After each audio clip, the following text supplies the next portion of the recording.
Hello lovelies, how are you all doing today? I hope you're well. I'm on a bit of a marathon effort today, so I thought, well, while I'm at it, let's have a little chat. A chat, all things vintage linens. So, a couple of weeks ago, someone got in touch with me. I didn't ask if I use her name, so I shan't for now. But she got in touch with me to say that a neighbour was moving house, was trying to get rid of a load of linens, but, you know, didn't know how to do it. Would I be interested? So I said yes. Yes. Of course I would. So it's almost like I've been to auction and auctioned for sight unseen. So my lovely R, let's just call her R for now. Hey R, sent me a couple of pictures and I thought, you know what, it's worth a punt. I don't normally do a punt, but my goodness, I love my vintage linens so much and I can't bear the thought of things ending up in landfill, you all know that. So I thought, yeah, let's have a punt on these. Now, obviously these were gifted to me. The only cost to me was a courier service to get them over from the other side of London to me, and that was about 20 quid. So it's quite a punt, because like I said, most of the things I hadn't seen. But I thought, yeah, let's give it a go. Let's be a bit naughty for once. So I did. They arrived. And, oh my goodness, yeah, there's quite a lot of work involved with vintage linens. So I opened up the boxes, beautiful items. Unfortunately, and I'm not having a go, unfortunately, most things haven't been stored very well. There's a lot of staining, a lot of sun damage, dust damage, but worst, rust spots. We call them rust spots. It's the bane of every vintage linen collector's life. You know, they're nigh on impossible to get out. So, where we're at today, I'm sort of 24 hours in to looking after this lot. And as you can see, I don't know if you can see the airing right behind me, there's not much on it at the moment. There's a little bit towards the bottom. They're actually multiples of the same designs. But yeah, I've basically spent the last 24 hours trying to clean things. So with rust spots, I decided to go old school. You know, how would the Victorians, how would the Edwardians deal with these things? Because this lot, there are some pieces which are Edwardian, but most of them are sort of between 1900 and 1940, 1950. So I've tried all sorts of things so far. I've done lemon and salt to make a paste. That's had some effect. I've tried the sort of soaking in lemon juice and then steaming, but you hold the item in the steam. The thing is, most of those techniques, they take quite a long time, and they definitely take more time than I've got free to attend to all these various items. I think they're useful techniques if you've bought one item. Say you've bought a nice sort of Edwardian 90, something like that, and it's got rust marks, then yes, give it a go. But I think, you know, for yourself personally, but I think for a commercial venture, so me, that's what I'm doing. I'm doing these things that I can sell them on, rehome them. You know, it's a dual thing, isn't it? Obviously I'm doing it for a bit of income for myself, but also because you know this by now, I'm passionate about not throwing things away. So, the lemon and salt technique takes far too long. Lemon and steam hurts. So the other thing I did yesterday afternoon, I actually filled up my bathtub because I've got a lot of this. This is one basket full. I've got another lot in the washing machine now, so they've had all this kind of pre-treatment. They're in the washing machine, which normally for vintage linens I'd hand wash everything, but this is just too much. So what I've done is I've done it on the baby clothes setting. I didn't even know my washing machine had a baby clothes setting. Why would I know that? But basically what it means is on that setting, in terms of all the speeds, how much jiggy there is of the drum and the spin speed, it's all much lower. It's kind of like doing a delicates wash. So it's probably only as vigorous and rigorous as a hand wash, but it means I can put 50, 60, 70 items, because some of the items are quite small. I can put them all in there at once rather than doing them all by hand. So now, in terms of how successful the stain removal was, in terms of sort of where things have been folded and they've got dust lines or sun lines, whatever, it's worked quite well. The hydrogen peroxide in the bathtub overnight. I left things to soak for, I think I put them in about 6 o'clock last night and got them out at midday today, so that's 36 hours of soaking. Occasionally I have 2 clean wooden spoons I use for this job. Oh, I was going to show you, but I can't be bothered in the kitchen. But I have 2 wooden spoons I use purely for laundry, not for cooking. And I use them to kind of stab things back under the water, give them a swoosh around. I suppose in the old days it would have been, I can't remember the name for it now.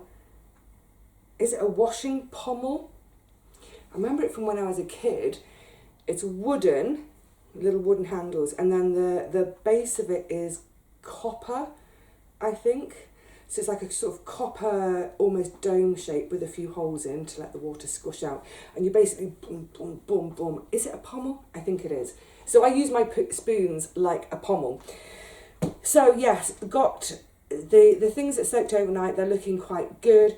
Now, there are quite a few bits where I just can't get the rust stains out. You know, I could try for hours and hours and hours on a single piece. I mean, I could spend all day on one single piece, but what are my hours worth? You know, I reckon my hours in terms of income are worth about £1, £2. I know, it's ludicrous, isn't it? But if I spend all day on one item, that item is going to have, you know, £16 worth of my time, and I'm still not going to get there. So what I've decided to do, I'll show you a couple of examples. They've all had a wash anyway. I'm going to come up close and personal now. So, oh, the light's poor in this corner. Can I swing this light around a bit? Ooh, I wonder if this will help or be too bright. Oh, it's too bright, isn't it? Anyway, trust me, there's a massive big rust stain in this corner. But look what a pretty, delicate thing this is. Isn't that pretty? It's really fine linen with lace around the edges. Let me come back out from this corner because it's way too dark. So what I'll do, because I can't bear waste of any sort, but also these are beautiful items. There's a lot of work have gone into each of the items. So what I've done is everything's getting washed and pressed anyway, and then at a later date what I will do with this is I'll get a bit inventive. So I'm not going to sell it as it is. It will get chopped up and it will lose this little edge here, but I'm going to either patch with them.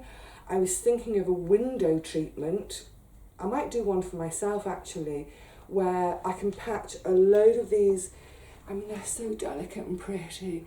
Patch a load of them together and they'll let the light through, but they'll do privacy. So that's another possibility. Plus, get pressing, Vivi, get pressing. I've got quite a lot of these doily type things. I've just realised, because I've got this light on to try and give a bit more light, but I'm kind of doing long shadows and gothicness, aren't I? Let me see if I pop the light this way instead. Will we be slightly less gothic? Yes, so a lot of these doily type things, again, so much work has gone on in the tatting. This is a technique called tatting. I know some of you probably do it. Actually, let's just run the iron on that again. So what I was thinking for these, because, you know, nobody, I don't think anybody these days uses a doily to stand a vase on or a lamp on or any such thing. But what I thought, and I'm going to say it very quickly, this is not going to happen overnight because it's going to take a lot of time, is I'm going to buy a load of chunky glass beads to attach to the rim, and then that will be a jar cover. Have you seen my jar cover? Actually, hold that thought, I'll show you what I'm talking about. Back in the room, pressing with one hand, holding the other. I'm going to speak in a second about pressing. But yes, this is one of my jar covers. Can you see how it's got all these little glass beads? And they are glass, not plastic. Plastic doesn't have any weight. They're glass beads, so that if I've got something in a cup, for example, and I want to cover it while it's cooling, pop one of those on. They're so useful, reusable. It's that thing, isn't it, of, my tea's going cold. You know, if you've got something standing out in the kitchen waiting for it to cool, maybe I can't even think, even things like bottled things, jams, whatever, not with jams, I'm not a jam maker, I don't know. You want them to cool, so you want steam to escape, but you don't want flies and other detritus to get in. If you're someone prone to a life with detritus, really useful to put over the top. So yes, all these little table doilies I'm going to turn into jar covers, various sizes. I will eventually put them in my shop. Of course I will. But like I said, it's not going to happen overnight, because I think just sewing glass beads onto one of those is going to easily take me half an hour, possibly longer. And I think in terms of what I can sell them for, I'm not going to make it a priority, because obviously I can't sell them for a lot of money. People won't buy them otherwise, but it will represent a lot of my time. Excuse me. So one thing I wanted to say about vintage pieces, vintage fabrics, this is a great example. It's another little coaster, almost. Pretty wee thing. Way too pretty to end up in landfill. Now, on this scale it's quite easy, but if you imagine that scaled up to a tablecloth, this is my pressing notes. What ends up happening, I'm just going to let the iron rest there a second, is the solid cloth in the middle. This is a cotton. We've got a solid cloth in the middle. On the borders, there's more sections of solid cloth. In between, we've got tatting. On some of them, this one I'm dreading, hang on. This is going to be a great example of it. This is a tablecloth, and the entire edge section is tatting. And then in this section, we've got pulled thread work. It's called pulled thread work. Now, what happens with these is all the threads are under different tensions. So where you've got solid bits of fabric, whether it's the cotton, the linen, silk, whatever it is, they're kind of straightforward, they're all under the same tension. But then when you've got cut work, what will happen is where you've got solid material around the cut sections, that solid material wants to pucker up and shrink. Likewise, if it's next to tatting or lace or any of these lovely other fancy finishes, it puckers. So when you're pressing, let me see if I'll show you on this big one. I'm not going to actually do this yet because I want to concentrate when I'm doing it, because I do not want to ruin it after the hours spent getting it clean. What I would do with an item like this, let's see if I can show you. It's so pretty. This is the centre of it. Hang on, let's give it a bit of a gentle shake out. That's the centre. So you can see it's a solid centre, and then all this lovely lacy tatting at the edges is going to just gently tumble over the edge of the table and be really, really pretty. So with an item like this, what I will do is I'll start on my solid sections. So solid, but with pulled thread work. So I'll get it onto the ironing board, and also on the ironing board I've got an old white pillowcase because I need to do a new ironing board cover. I think something keeps coming through and staining a little bit. I think I've singed the ironing board at one point, and that singe mark is trying to come through. So a little white pillowcase that it doesn't matter if it gets grubby because it's an inside case, it's a liner. Yeah, so what I'll do is I'll spread it out on the ironing board, and then even before the iron comes anywhere near it, I will very gently start to stretch it both ways, both the warp and the weft. Gently pulling. It's kind of scary because you don't want that moment. You're gently pulling, snap. So it goes, I go really, really gently. And then once I've got one small section, the size of an iron, for example, pulled and stretched flat, whack the iron on it and press it while it's flat. So this is why I always say I don't iron. I think of that as ironing. I don't iron, I press. It's literally one press at a time. So I'll do that section until I'm happy with it. Move on to the next section, stretch, pull, it's flat, whack the iron on. Now, some of you may think, that sounds like a lot of work for a tablecloth. But remember, if you're doing it for yourself, if it's just one tablecloth and you're using it, you know, once a year for some kind of lovely special occasion or whatever, you're not going to be doing that very often. It's, you know, a perfectly plain tablecloth, how long would it take you to iron that? 10 minutes? A fancy Edwardian Victorian cloth, maybe it's going to take you half an hour, even an hour to press it. But like I say, how often does that happen? So don't be put off. Just don't make a decision to sell all that kind of stuff in a shop for yourself, because that one tablecloth that takes 1 hour, I'm going to be repeating over and over again today. So yes, lots and lots of work to do today, but I love it. It's I'm working with beautiful objects, and all the time that I'm working, I'm thinking about, you see, I've just spotted a little tiny hole in this one. All the time I'm working, my creative juices are flowing.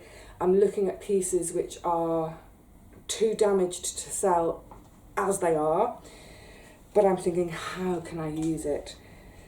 Do I make a window treatment for myself from it? My other idea, and I've been thinking about this for ages, I've amassed over the last few years quite a large collection of vintage handkerchiefs. Really pretty, really, really pretty. Now, I've sold quite a few hankies in the shop, but some of these, I mean, they're gorgeous, they're Edwardian. I just want to stretch that little corner out a bit. I'm on an area of cut work. Let me show you what I mean by cut work. So if I put my hand behind it, can you see? Oh, maybe on my top, oh, I don't know, it's too far away, sorry. But yeah, cut work, it just draws all the other fibres into it. Yes, I've been amassing this collection of vintage handkerchiefs and small cloths like some of these, which are too damaged to sell as they are. There's damage at some point, or staining. Rust stains are the bane of my life. But they're too beautiful to give up on. And what I've been thinking for ages, and again, I think it is something I'm going to do, but not overnight. Please don't ask. Please don't place an order, because otherwise I'll just get stressed trying to fulfill it. But I'm thinking of making some of my lavender bags up using all these lovely, sweet little vintage bits of either handkerchiefs, linens. Obviously, one of the reasons I'm saying don't ask about it now is because they'll take time, because all of this will be I'll need to stitch it to a backing piece, because if I put lavender in that, it's going to come out, isn't it? So yeah, it's lovely stuff to do. Like I said, it gets my creative juices flowing. So you see, this is another one that will be a pot cover. There is a tiny, tiny rust mark on that, but I think actually it's so tiny, hopefully someone, one of you, will forgive that little mark. Oh, it's a hard one to stretch out. It's a star shape, but obviously there's a circle in the middle. Stretch it, stretch it, stretch it. Is that good enough? Let's whack the iron on it. Yeah, so if there's a tiny little rust mark, we'll see if we can forgive it. But yeah, I'm getting sweaty because I'm doing, oh, the other thing to say is I'm doing all of these wet. So they're just out of being washed. So I'm creating a ton of steam. Whew, getting a free facial, yay! It's just easier to do when they're totally wet, because the minute they start to dry, the tension dries wrong, the creases dry in. I'm just following the circle. If they do get a bit too dry, I always have this to hand. It's just water to spritz them to get them going again. But yeah, this is going to keep me busy for hours and hours and hours. So like I said, I love working with this stuff. I don't want to see it go into landfill. I want to either pass it on to someone else as it is, or take the best of it and create something else from it. But it's definitely not a quick job. And I would say if any of you are thinking about maybe selling vintage linens, just factor in A, the cost of buying them in the first place, but B, all the hours of soaking, stain removal. Just going to pop this over there. Some of them I want to dry flat. Yeah, the hours of sort of stain removal, the ironing, etc., etc. But if you do decide to go this route, it's so lovely. It's so, so lovely. And of course, at this time of year, well, not normally at this time of year, it might be over by the time this video comes out, but I've still got some tennis to enjoy. Yay! So the minute I stop talking to you, just getting that tension, I will be enjoying the tennis again. This one looks really simple because it's a square, it's a little serviette, a little napkin. But again, it's got all around the edge, it's got some pulled thread work and the tiniest little bit of tatting around the edge. I'll show you. It's beautiful, this one, it's linen. And you see, so where that pulled thread work is and the tatting is, you can probably see it on this side. Can you see on this side, let me hang it straight again, can you see how it's kind of turning up at the corner? Because the trim, the tension on the trim is tighter than the tension on the main body. So you have to be firm with these things. No, I'm anchoring this corner and then I'm going to pull, scary moment, I'm going to pull quite firmly on the other side, pull it so that that pulled work and the tatting work is stretched out, I'm pressing really quite heavily now. Get up to that corner. Honestly, I'm sweating like mad. And then you can see, I'll just hold it up again. Can you see how it's sort of straighter now? It's not completely, because if you look in the middle, it's still, I haven't pressed the middle. But yeah, there we go. Whew. I have pressing matters to attend to today. Oh, genius. Vivi, if nothing else, you are a genius.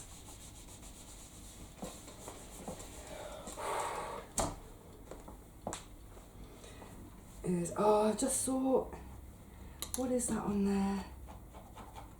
Oh, I'm very, very, very fussy about marks. And I know some of you, quite a lot of you have bought from this shop. But if there's the slightest thing that I'm not happy with, and I am really fussy, I will always photograph it and point it out, and I will always, you know, make a price considerably cheaper than what the item is worth if it was in perfect tip-top condition. Right, well, this ain't going to get the baby washed, is it? So, looking at the clock, I'm going to love you and leave you all. Pull that one again.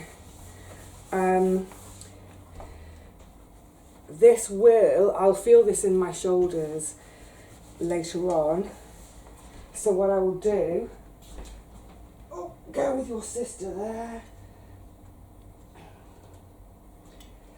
After a few hours of this, I'm sweating, I will change position, I'll sit down and I'll do some more blinking lavender. I'm not complaining about the lavender, but my goodness, an hour a bag, 28 bags in total. I've got 1, 2, 3, 4, 5 sitting there. I need to go to the shed. I think there's 12 left in the shed, but these 5 here, what I'll probably do this evening, my knees, is if I ever sit down, watch telly, listen to something moment, I'll get the lavender out again. But let's leave that for now. So, thank you for hanging out with me while I'm laundress of the year. Let's have a slog. I've got cold chamomile tea now. Actually, cold is quite nice. I absolutely blooming love all these bits. I'm going to leave that till last because that's a really, really, really hard one to do. But, oh yeah, this one I'm hoping, I haven't properly looked yet.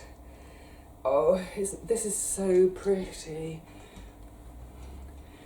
I don't know how much it's going to pick up in this light, but it's so, so pretty. This is, it looks like it's more pulled thread work. It's so pretty, so delicate. And it looks, I don't want to jinx myself, but it looks like I got all the marks out of it. Some of these things, that, like I said, they all had their peroxide soak last night, but before they went into the peroxide soak, I've tried to go through each item and do sort of spot work on them as well. Oh, look at this. Isn't this adorable? Little table runner. But this is why they cannot be thrown away. Look at the work in that. Look how much work someone's done. This is all, and it's beautiful on the reverse.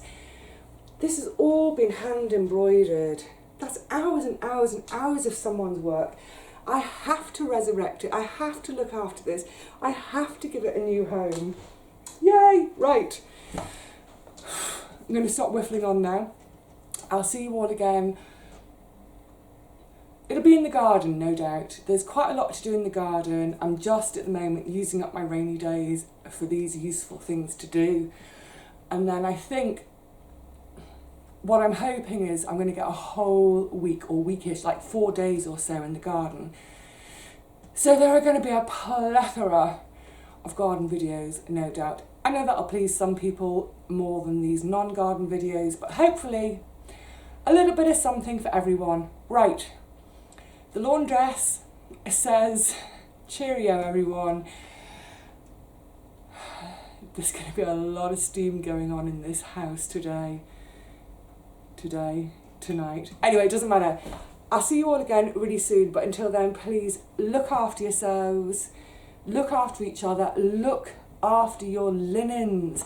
Actually, on that note, just before we go, if you're going to be putting things away for quite some time, it's well worth getting yourself some acid-free tissue paper to wrap them in.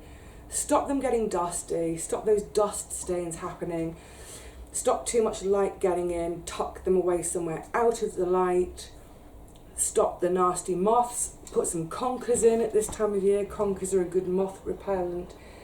Make sure everything is bone dry, perfectly dry before you put everything away.